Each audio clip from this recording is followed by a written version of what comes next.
మహారాష్ట్రలో కూడా కాంగ్రెస్ ప్రభుత్వం వస్తే ఆ గ్యారెంటీలు ఇక్కడ కూడా అమలు చేస్తామని చెప్పి ఎన్ని అబద్ధాలు మాట్లాడుతున్నారు.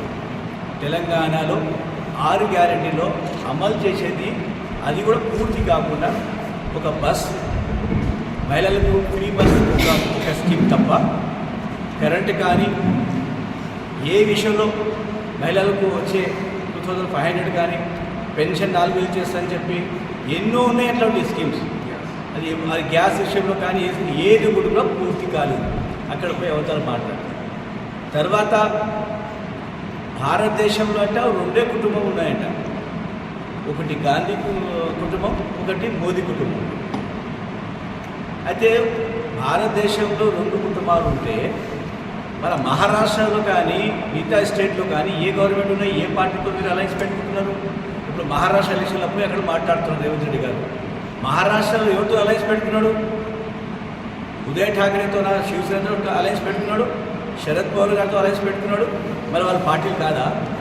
మరి వాళ్ళ కుటుంబం లేదా? అయితే గాంధీ కుటుంబము భారతదేశంలో ఉన్నాయి 2 చోట, ఒకటి తెలంగాణలో, కర్ణాటకలో గవర్నమెంట్ ఉంది. మిగతా చోట ఇక్కడ అసలు కాంగ్రెస్ గవర్నమెంటే లేదు. కాంగ్రెస్ పార్టీ పూర్తిగా రీజనల్ పార్టీస్ పైన డిపెండ్ అయి ఉంది. వాళ్ళకు సింగిల్గా కాంటెస్ట్ చేసే దమ్ము ధైర్యం ఎక్కడ లేదు మొత్తం భారతదేశంలో.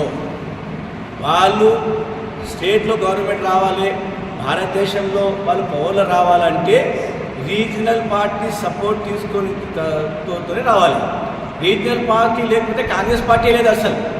అసలు కాంగ్రెస్ పార్టీ భారతదేశంలో అనుకుంటా ఒక 20 years 30 years బ్యాక్ ఎప్పుడో 200 or 250 సీట్స్ తెచ్చింది తప్ప దాని తర్వాత సోనియా గాంధీ నాయకత్వం ఎప్పటి నుంచి వహిస్తారో అప్పటి నుంచి 100 సీట్ దాటలే. మొత్తం భారతదేశంలో పార్లమెంటు 100 సీట్ దాటలే. సోనియా గాంధీ గారి నాయకత్వం కానీ, రాహుల్ గాంధీ నాయకత్వం కానీ, ఎవరి నాయకత్వం గాంధీ ఫ్యామిలీ తీసుకున్నా 100 సీట్ దాటలే.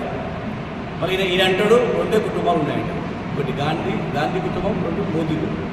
మోదీ పాపం మోదీ కుటుంబమే లేదు. మోదీ తర్వాత ఒకవేళ ఎవరైనా పవర్ రావాలంటే ఏ కుటుంబం ఎట్లా వస్తారంటే? అయితే ఎన్ని అవతారాలు మాట్లాడుతున్నారు. ఇంకొకటి రాష్ట్రానికి వస్తే మొన్న మౌలానా అబుల్ కలాం ఆజాద్ రోజు రవీంద్ర భారతిలో ముఖ్యమంత్రి గారు రేవంత్ రెడ్డి గారు మాట్లాడుతూ ఒక విషయం మీరు చెప్పినట్టే 2 విషయాలు ఇక్కడ మీరు గమనించాల్సిన అవసరం. ఒకటి, ముస్లిమ్స్తో నేను నారాజు ఉన్నా, టికెట్ ఇచ్చినా మీరు గెలిపేయలేదని ఒకటి మాట మాట్లాడుతున్నాడు. మళ్ళీ ఏమంటున్నాడు, ఈరోజు నేను ముఖ్యమంత్రి కాని కారణమే ముస్లిమ్స్ అంటున్నాడు. అయితే నువ్వు చీఫ్ మినిస్టర్ కానీ కారణం ముస్లిమ్స్ అయినప్పుడు ఒకవేళ నువ్వు ఇచ్చిన 1-2 సీట్లు అక్కడ ఓడిపోతే అదే మంత్రి పదవి ఇవ్వవా? అయితే నీ క్యాబినెట్లో ముస్లిమ్స్ ఎవరు ఉండకూడదు. అయితే నువ్వు నారాజు ఉన్నావట. అయితే ముస్లిమ్స్ ఓటు వేయించుకొని నీ ముఖ్యమంత్రి అయినావు, మళ్ళీ మాకు క్యాబినెట్లో ప్రతి ఎన్నికే నువ్వు నారాజు చూపెడుతున్నావు. అయితే నీ మనసులో ముస్లింకి క్యాబినెట్లో ఇవ్వకూడదు అనే ఉద్దేశంతోనే ఈ మాటలు మాట్లాడుతున్నావు. నువ్వు మాత్రం ఓటు తీసుకొని గద్దె ఎక్కినావు. నువ్వు మౌలానా అబుల్ కలాం ఆజాద్ రోజు మొత్తం భారతదేశంలో ఆ దినానికి ఎడ్యుకేషన్ డే అంటారు. భారతదేశంలో మొత్తం ఎడ్యుకేషన్ డేని సెలబ్రేట్ చేస్తారు మౌలానా అబుల్ కలాం ఆజాద్ రోజుని. ఆ రోజు నువ్వు కనీసం మేము ఏమనుకున్నామంటే మొత్తం తెలంగాణలో విద్యార్థులు, ముస్లిం ముఖ్యంగా మైనార్టీ విద్యార్థులు ఏం ఆశపడంటే మౌలానా అబుల్ కలాం ఆజాద్ రోజు ముఖ్యమంత్రి గారు వస్తున్నారు, మైనారిటీ డిక్లరేషన్లో ఏదైతే ప్రామిస్ చేసిండో ఆ డిక్లరేషన్లో ఏదో ఒకటి మాకు అనౌన్స్ చేస్తాడని ఆశపడి, కానీ ఆ రోజు వచ్చి మా మైనారిటీ ప్రోగ్రామ్కి వచ్చి మమ్మల్ని కించపరిచి పోయిండు ముఖ్యమంత్రి రేవంత్ రెడ్డి. ఏమని? నేనే నారాజు ఉన్నంట. అయితే నువ్వు నారాజు ఎందుకు అయ్యా బాబు? నీకు ఓట్లు వేసి ముఖ్యమంత్రి చేసి కదా, నీకు సంతోషం ఉండాలి కదా.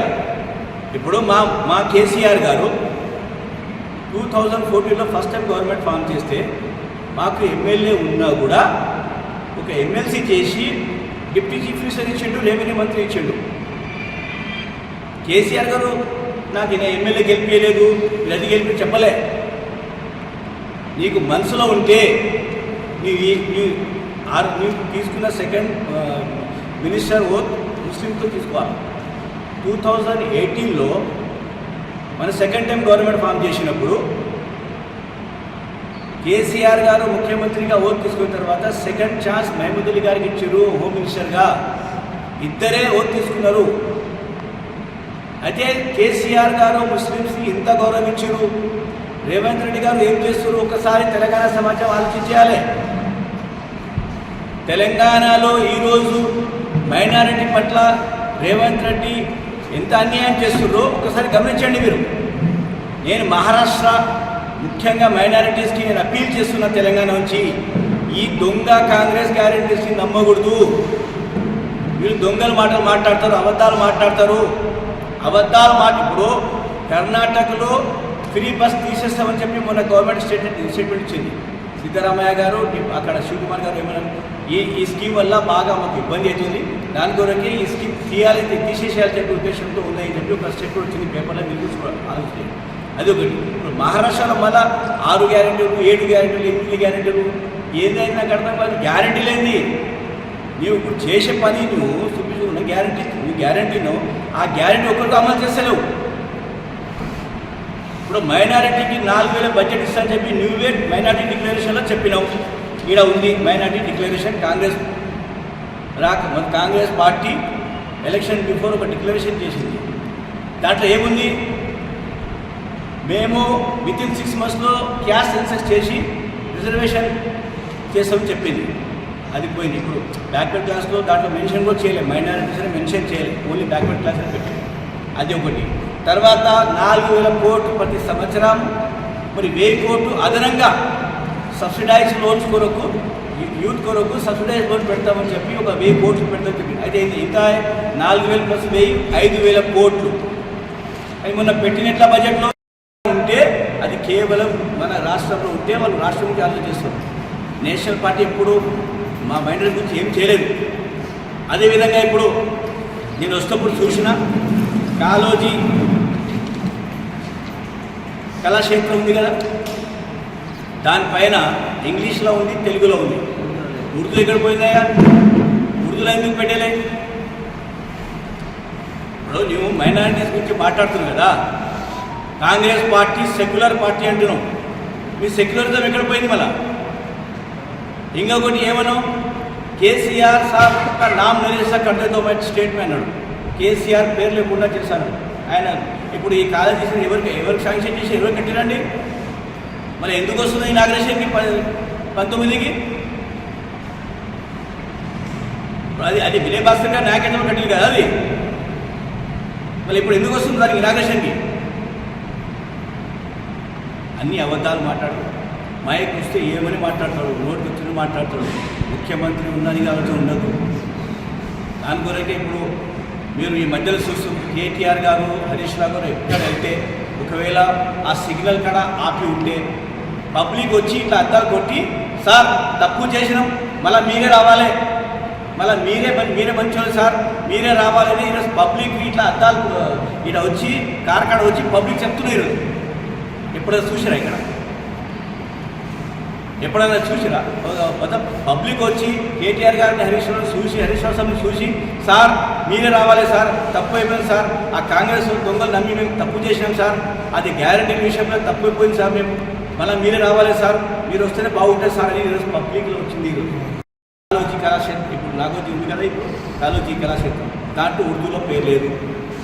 ముఖ్యమంత్రి గారు వస్తారు 19కి, దాని లోపల ఉర్దూలో పేరు పెట్టకపోతే ఖచ్చితంగా మేము అదే రోజు ధర్నా చేస్తాం.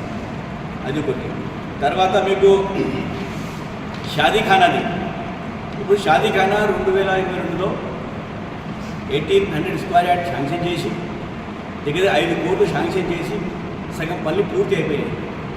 1 ఇయర్కి వెళ్ళి ఒక బ్యాగ్ సిమెంట్ పోలేడికి, ఒక ఇటుక పిల్ల పోలేడు.